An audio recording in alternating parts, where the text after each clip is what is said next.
Once hailed by many as the next Tarkov killer, this up-and-coming title has dropped from its peak of 73,000 viewers on Twitch to less than 100 in 6 months. So what happened, and why am I still optimistic about it in the long term? The game in question is Grey Zone Warfare, which launched its early access to much fanfare on the 30th of April 2024, incidentally right around the time of Escape from Tarkov's huge Unheard Edition blow-up. While there was plenty of cynicism about the timing of the release and how fortunate this was for them in the moment, the developer Madfinger Games had originally intended early access in the first quarter of 2024, but this got delayed to improve the initial experience. Despite this, ultimately Grey Zone Warfare had to open up paid early access around this time. By their own admittance, Madfinger needed the money to carry on the years of development planned for a game of this size. So, release they did, but the initial reception to the game was quite binary. Gorgeous visuals utilising the modern Unreal 5 engine were offset by troubling performance across many systems, and as players got further into the game, the AI started to cause some real problems as well, spotting you from miles away and laser beaming your character into the dirt.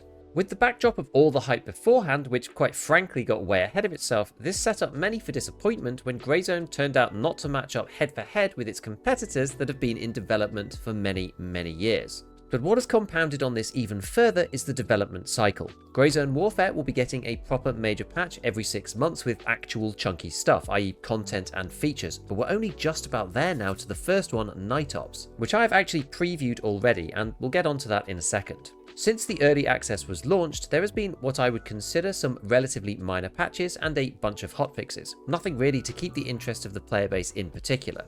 This has led to a barrage of criticism online, albeit mostly on Reddit to no one's surprise, about the slow pace of progress, which in fairness has been the case at least optically from a player's point of view. But with the first real content patch right around the corner, it's easy to forget that Grey Zone's roadmap covers many years, right out to 2027, and the team are funded on this project through the initial sales until at least then. I've always said that the game is so far a solid foundation, which clearly needs to be built on to make something truly excellent, but Madfinger don't need to rush out features for engagement or even really worry about popularity until a lot later down the line when it's much more complete. As they've mentioned themselves, it's only about 20% of the way there so far. It certainly hasn't helped that marketing for this update did go a bit too far and probably for too long, something that the CEO Mara did apologise for on their latest cast, but it is finally coming on the 27th of November. As I said, I've had a chance to play this already, and I was keenly looking out for the major criticisms and whether they've been addressed or not in the update, and I'm pleased to say that lots of the little things that I disliked or thought were missing have actually been added. Some of the more basic but important stuff is on controls. You can now sprint diagonally, and toggle has been added, at least everywhere that I was looking for it, including toggle ADS and hold breath, as well as toggle lean, sprint, crouch, and sneak. You can just set these up as you like now, whatever your preference is on each one.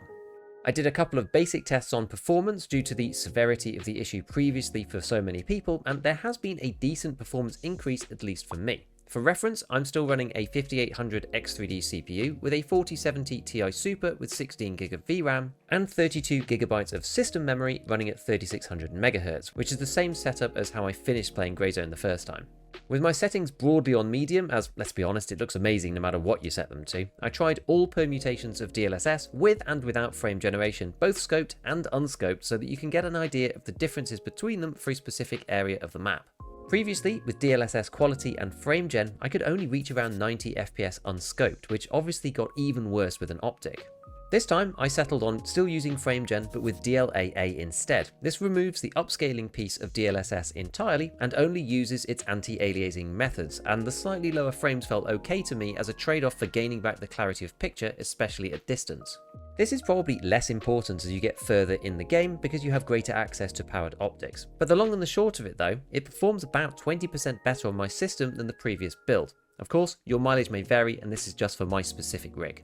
There's a lot more to the Night Ops patch, so let's just briefly touch on some of the other positives. Obviously, this update is called Night Ops, and the point of it is NVGs, lasers, flashlights, infrared illuminators, and all the rest of the gear that comes with operating in the dark. It's pretty cool. The game world simply travels through the day-night cycle over time, and unlike Tarkov, you have no way of controlling it, so if you're about to raid at 5 PM, you've either got to be quick or consider the impending sunset and how that might impact what you're trying to achieve.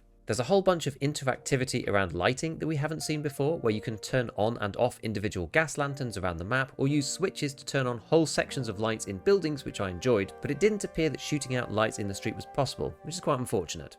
I will say that I think it's possibly not quite dark enough, especially for those of us who've set up our systems for Tarkov with monitor gamma settings and all sorts of other shenanigans, but it does make it more playable, and the AI detection felt like it was working relatively well, so perhaps it's a non-issue.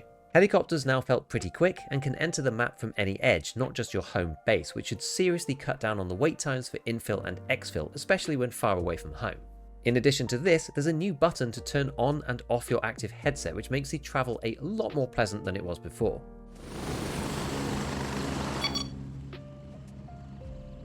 If you search a body, you can see how they died in a screen similar to your own health screen. This helps you identify where your shots actually landed when looting an enemy, and loot around the map has finally been added, so it actually feels worthwhile to search the environment for stuff to sell back at the base. There's a bunch of new weapons: the MP5, the 1911 pistol, the AKS-74U, and the Ratnik series of AKs, which is the AK-12, the AK-15, AK-19, and the AK-308, and with a new durability system on every weapon component, but there's no repairs yet. That is coming in a later patch. The best attachments have been moved to the world off the traders, and more community features have been added, such as faction chat, squad waypointing, and the in-game cheater reporting.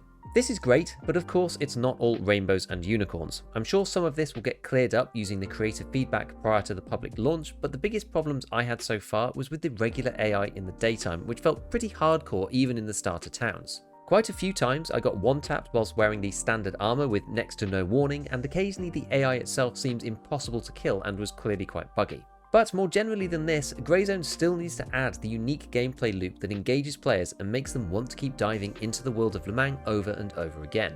New and adjusted tasks only takes you so far, and I keep saying that this game is a great base for something awesome, so let's turn our head for a moment to the lengthy roadmap to see when that might likely happen.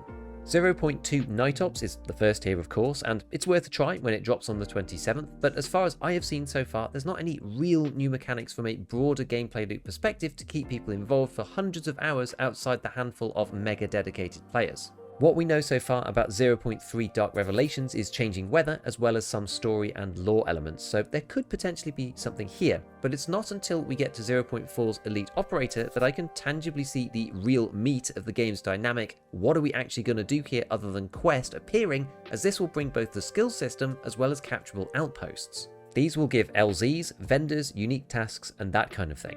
As per their own roadmap update, it says additionally, camps will attract attention, leading to increased conflict between PMCs and heightening the stakes of every battle. Be mindful that seizing a camp comes with the risk of needing to defend it against rival factions.